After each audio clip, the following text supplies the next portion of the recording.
You're 27 years old, and the only thing you know how to do well is drive. It's not a talent you chose. It's what remained after life took everything else from you. You grew up in a neighborhood where the traffic lights didn't work, and the streets were full of potholes so deep they looked like lunar craters. And you learned to drive in your father's beat-up car before your feet could reach the pedals without sitting on the edge of the seat. Your father was a mechanic, one of those men who talked more with machines than with people. And he taught you everything he knew about engines, transmissions, brake systems, everything that makes a vehicle work or stop working at the exact moment you need it most. He died when you were 16, crushed under a car when the hydraulic jack failed. And the last thing you saw of him were his boots sticking out from under the chassis while blood spread across the shop floor like spilled oil. Your mother didn't survive much longer, not physically, but in everything that mattered. She sank into a depression that turned her into a ghost, wandering the house talking to a man who was no longer there. Now you work at a mechanic shop 6 days a week, 12 hours a day, earning enough to pay the rent on a room that smells like mold, and the food you eat standing in the kitchen because you don't have a table or chair. For the shop owner, your weekly salary is what he spends on Friday dinner with his wife. For you, it's the difference between having a roof and sleeping on the street, between eating something hot and rummaging through restaurant garbage when they close. The night everything changes is a night like any other, until it isn't. You're closing the shop at 10 at night, the last one to leave as always because the owner trusts you with the keys, even though he doesn't trust you with a raise. When a black car stops in front of the metal shutter you just lowered. It's a German sedan, the type of vehicle you'd never see in this neighborhood unless it was lost or looking for trouble. And from the back seat emerges a man who seems to have been born in a suit that costs more than your entire life. He looks at you with eyes that have seen things you've only imagined in nightmares, and asks if you're the mechanic people have told him about. The one who can make any engine sing and any car fly without leaving the ground. You don't know who told him about you, or how he found you. But something in his voice tells you that lying would be the last mistake of your life. You nod without saying anything, and he explains the situation with the same calm someone would use to ask for directions. He needs a driver, someone who knows every street in the city, every shortcut, every alley wide enough for a car and narrow enough to lose whoever's chasing you. Someone who can keep their mouth shut and their hands steady no matter what happens in the back seat or what appears in the rearview mirror.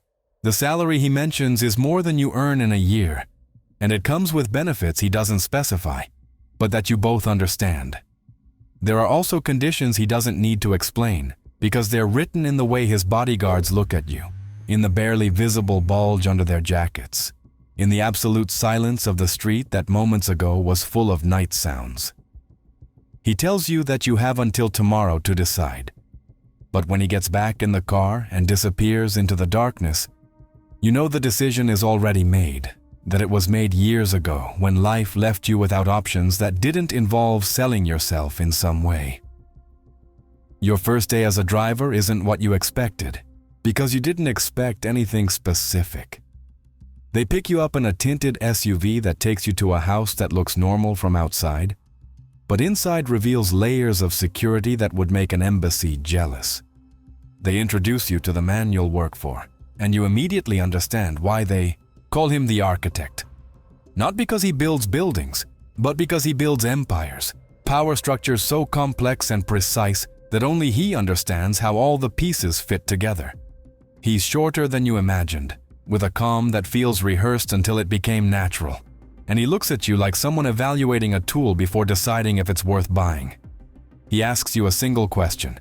If you had to get me out of an impossible situation, with police behind, enemies ahead, and no visible escape route, what would you do? You answer without thinking, because thinking would be doubting. And you tell him that impossible situations don't exist, only drivers who don't know their city well enough. You describe 3 escape routes from the current location, including one that involves a drainage tunnel you discovered as a child hiding from neighborhood bullies. The architect smiles for the first time, a smile that doesn't reach his eyes but indicates approval, and tells you that you start tomorrow. They hand you the keys to a car worth more than the house where you grew up, and when you sit behind the wheel and feel the engine's purr responding to the slightest touch of your foot, you understand that they just gave you something you never had: power, even if borrowed, even if conditional, even if dangerous. The first months are an education in a world that operates by rules nobody writes but everyone obeys. You learn that your job isn't just driving, it's being invisible, being a ghost that exists only when necessary and disappears when not. You never look in the rearview mirror unless it's to verify threats. You never listen to conversations happening behind you, even though you can hear every word. You never remember the faces that get in and out of the car, or the places where you stop at hours when normal people are sleeping. You develop an intimate relationship with every street in the city, memorizing not just the obvious routes but the secret ones.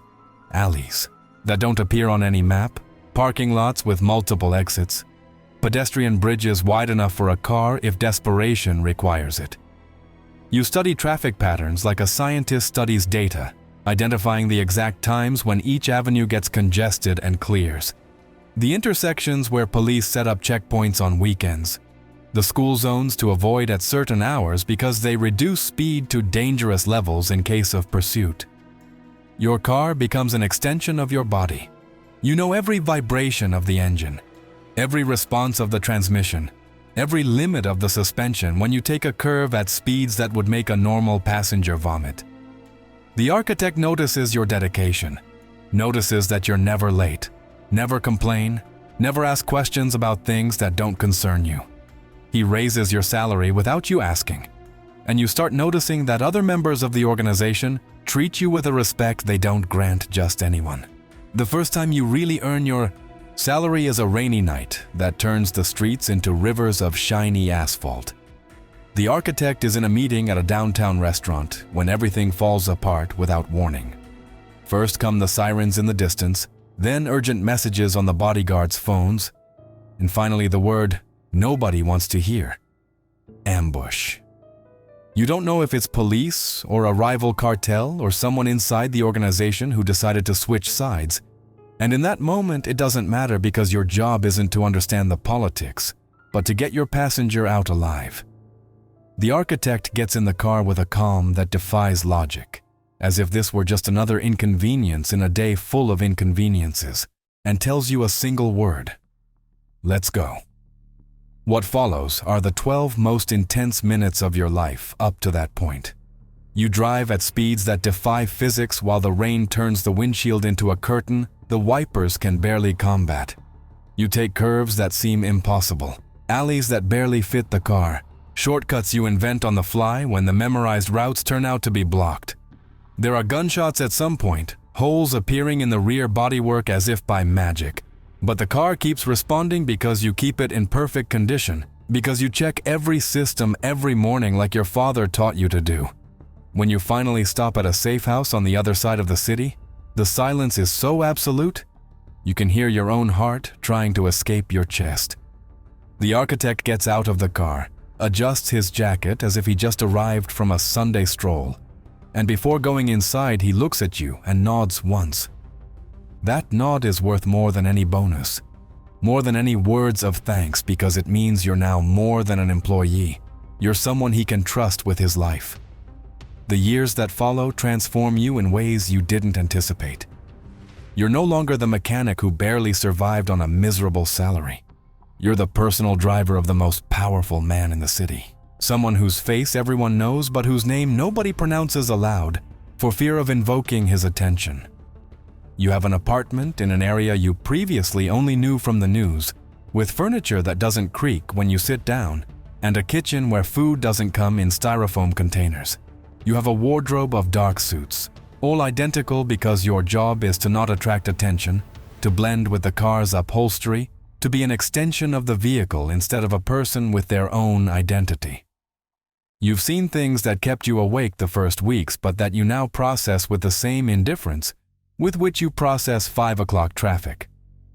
Bodies in the back seat wrapped in plastic, briefcases full of money that weigh more than a small child, Conversations about the life and death of people whose names you recognize from the news. Your ability to forget has become your most valuable skill. That ability to witness the unthinkable and keep driving as if the world behind you didn't exist.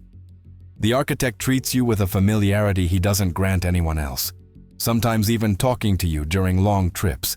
Not about business, but about philosophy, about history, about the nature of power and the fragility of those who believe they possess it.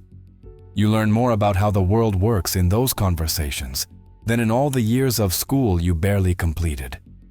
The paradox of your position is that the closer you are to power, the farther you are from freedom. You know too much, you've seen too much, you've been present at too many moments that should never have witnesses. Every route you memorize is also a route you could reveal. Every face you see is a face you could identify. Every conversation you hear is a conversation you could repeat. The architect trusts you, but trust in this world is a constant calculation. A balance between utility and risk that can change with a single mistake. You start noticing the small signs you used to ignore. The bodyguards who watch you when you think nobody's looking. The casual questions about your personal life that seem innocent but are designed to map your vulnerabilities. The generous gifts that tie you more firmly to the organization with every peso you accept. You don't have friends because friends are pressure points. You don't have a partner because partners are responsibilities that can be used against you. You don't have family because the family you had died years ago, and forming a new one would be creating voluntary hostages. Your life has been reduced to the space between the steering wheel and the driver's seat, to the hours you spend waiting in parked cars, to the night drives where the only sound is the engine and your own breathing. You're free to go wherever you want as long as that place is where they need you. You're free to do whatever you want as long as that's exactly what's expected of you. The moment you understand there's no way out comes during a funeral, ironically. One of the architect's trusted men died, not in a shootout or a betrayal, but from a heart attack while having dinner with his family, the most ordinary death possible in a world of extraordinary deaths. The architect attends the funeral with his entire entourage, and you wait outside in the car as always, watching families enter and exit in their black suits and their genuine tears. You realize the man who died was only a few years older than you, that he had served the organization for decades, that he probably imagined someday he'd retire to some quiet place to enjoy the money he'd accumulated. But the organization doesn't allow retirements, not because it's cruel, but because it's practical. Because every person who leaves is a risk that keeps walking, breathing, potentially talking. The funeral is the only retirement the organization recognizes, and as you watch the casket lower from a distance, you understand you're looking at your own future, the only possible future, for someone in your position.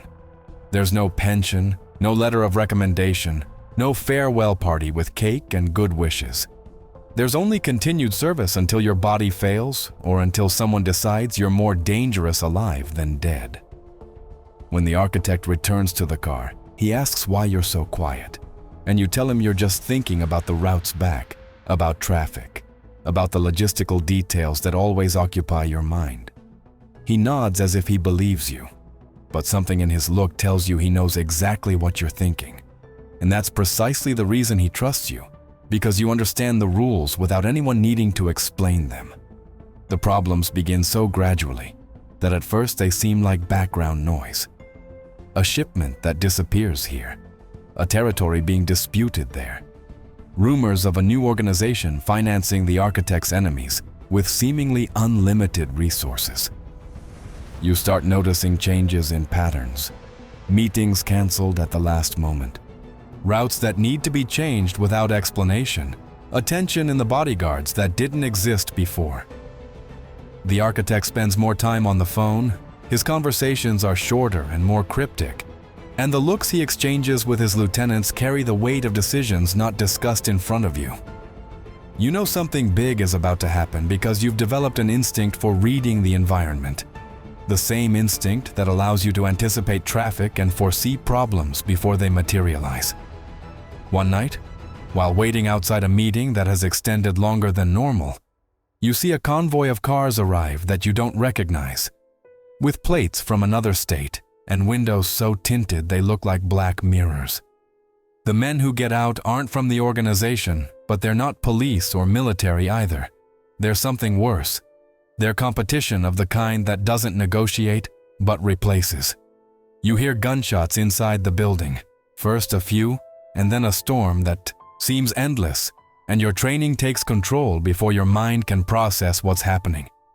You start the car and position it in front of the emergency exit, the engine roaring ready for the escape that probably will never come. The architect comes out that door alone, without bodyguards, with blood on his jacket that probably isn't his, and an expression you've never seen on him, something between fury and the acceptance of someone who knows the game is about to end. He gets in the car without saying anything, and you drive without asking where because at this moment, there's only one direction that matters: away. The next hours are a blur of night highways, dirt roads, and safe houses that turn out not to be as safe as promised. Every time you stop, there are calls that aren't answered, contacts who have disappeared, allies who suddenly don't recognize the number. The empire the architect built over decades is crumbling in real time, and you're in the front row witnessing a fall that crime historians will study for years. At some point in the early morning, on a lonely road surrounded by nothing but darkness and the sound of crickets, the architect asks you to stop. He gets out of the car and walks a few meters into the field, looking at the stars as if searching for answers in constellations neither of you can name. When he returns, he looks at you with eyes that have lost the gleam of power and tells you something you'll never forget. Thank you for everything, and I'm sorry for what's coming. You don't understand what he means until you see the headlights in the distance, a line of cars approaching from both directions on the highway, cutting off any possibility of escape. The architect sits back in the rear seat with the calm of someone accepting a fate they knew was inevitable and tells you there's no point in running, that this was decided weeks ago, that the only variables were the when and the where. The cars stop and men get out with weapons they don't need to use because the negotiation ended before it began. They pull you from the car with a roughness that contrasts with the cold courtesy they show the architect, and they put you on your knees on the shoulder's gravel while you decide whether to close your eyes or keep them open. In that moment, your mind does what all minds do when the end is imminent. It goes back to the beginning. You see your father's shop, the smell of oil and metal, his hands teaching you to listen to the engine like someone listens to music. You see the day that man in a suit stopped in front of the shop's shutter and offered you a job that seemed like the answer to all your problems. You see every route you memorized, every street you conquered, every night you spent waiting in cars worth more than your life. You wonder if there was another path, if at some point you could have taken a detour toward a different life. But you know the questions are useless because the map always had only one destination. The shot that ends the architect sounds different than you expected, drier, more definitive, like the period at the end of a very long sentence. You wait for yours with a patience that surprises you. But instead of a shot, you hear a voice saying that drivers are hard to find, that someone with your skills always has value, that there's a new boss now and he needs someone who knows the streets. They lift you from the ground, brush the gravel from your knees, and hand you the keys to a different car that feels exactly the same. As you sit behind the wheel and adjust the mirrors, you understand the final irony of your existence. You thought you were indispensable to the architect, but it turns out you're indispensable to the position, interchangeable like any engine part your father taught you to replace. The new boss gets in the back seat, gives you an address, and you drive because it's the only thing you know how to do. Because the road continues, even though the passenger changes. Because in this world, drivers never arrive at any destination. They just keep driving until the fuel runs out, or until someone decides they no longer need the journey. Somewhere in the city, in a mechanic shop that smells of oil and broken dreams, A young man is closing the metal shutter while a luxurious car stops in front of him, and the story begins again because stories like yours never end. They just change drivers.